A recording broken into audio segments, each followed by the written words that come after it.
हरे कृष्णा ओम नमः शिवाय। सब धरती कागज करूँ, सब वन राय लिखन को, पर गुरु गुण लिखा न जाए, मैं गुरु की सेवा को।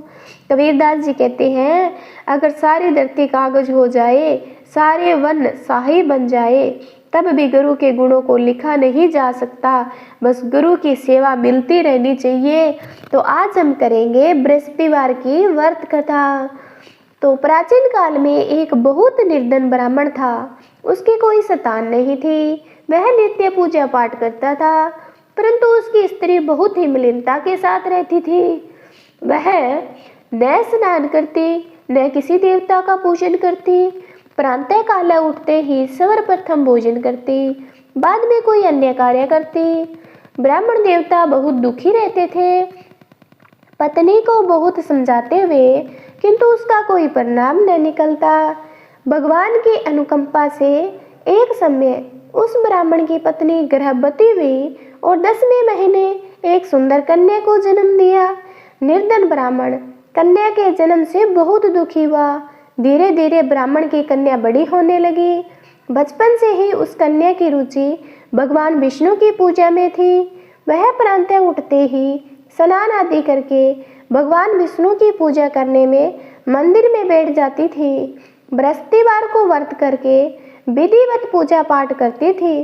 पूजा पाठ के बाद वह पढ़ने के लिए पाठशाला में जाती थी।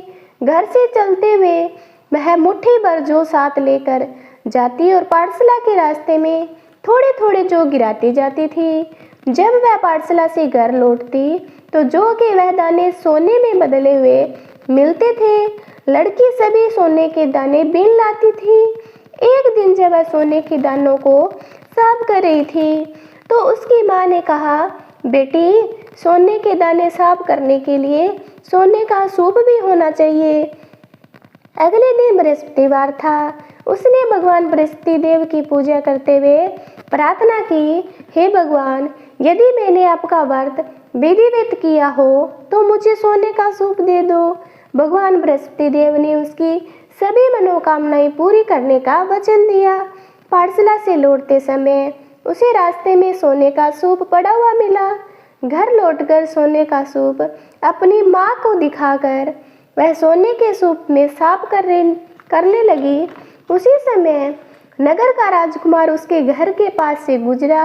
उस सुंदर लड़की को सोने के सूप में जो साफ करते हुए देखकर राजकुमार उस पर मोहित हो गया। महल में लौटकर राजकुमार ने राजा से उस लड़की शादी करने की इच्छा प्रकट की। राजा ने ब्राह्मण को महल में बुलाकर राजकुमार से उसकी लड़की के विवाह की बात कही। ब्राह्मण तैयार हो गया। धूमधाम से लड़की का विवाह राजकुमार से हो गया। दुल्हन बनकर ब्राह्मण की लड़की महल में चली गई। लड़के के चले जाने से ब्राह्मण फिर से निर्धन हो गया। उसे कई कई दिन भोजन भी नहीं मिलता था। बहुत दुखी होकर ब्राह्मण एक दिन अपनी लड़की के पास गया। अपने पिता से निर्धनता का समाचार सुनकर उसे बहुत सारा धन पिता को देकर विदा कर दिया। उस दिन से ब्राह्मण के कुछ दिन तो आराम से बीत गए, लेकिन जल्दी ही फिर भूखों मरने की हालात हो गई। ब्राह्मण अपनी लड़की से धन लेने के लिए फिर महल में पहुंचा।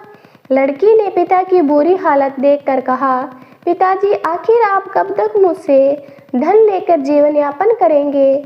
आप कोई ऐसा उपाय क्यों नहीं करते हो जिससे आपका घर धन संपत्ति से भर जाए? ब्राह्मण ने कहा, मैंने तेरी माँ को बहुत ही समझा लिया, पर उसके समझ में कुछ आता नहीं। उसका बुढ़ापन नष्ट हो तो घर की निर्धनता भी दूर हो जाए। तब कुछ सोचकर लड़की ने पिता से कहा, पिताजी, आप कुछ दिनों के लिए माँ को मेरे पास छोड़ जाओ। तब कुछ सोचकर लड़के के पास महल में छोड़ आया। लड़की ने अपनी माँ से कहा, माँ, तुम कल प्रातः उठकर स्नान आदि करके भगवान बृहस्पति देव विष्णु जी की पूजा अवश्य करना। पूजा करते से तुम्हारी निर्धनता अवश्य दूर हो जाएगी। लेकिन उसकी माँ ने उसकी कोई बात नहीं मानी। तब क्रोधित होकर लड़की ने अपनी माँ को एक कक्ष में बंद कर दिया।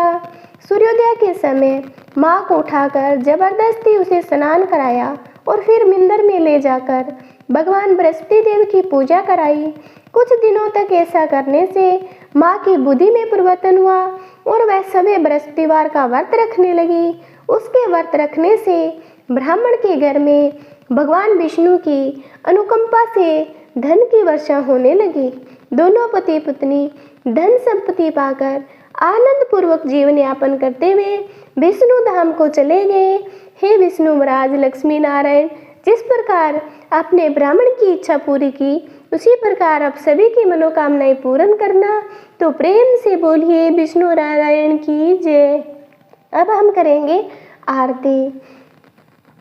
जय बृहस्पति देवा, ओम जय बृहस्पति देवा, छिन छिन भोग लगाऊं कदली फल मेवा।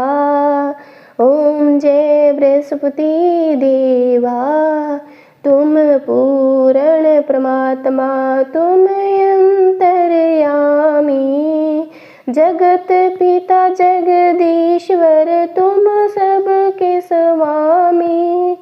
चरणामृत निर्जल निर्मल, सब पादक हरता, सकल मनोरथ दायक, कृपा करो भरता।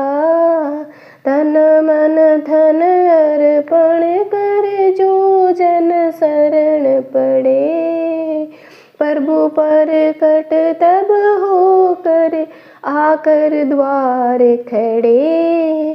दीन दयाल दयानिधि, भक्तन हितकारी, पाप दोष सब हरता, भव बंधन हारी।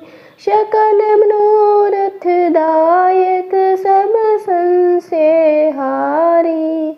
विषय विकार मिटाओ, संतन सुखकारी।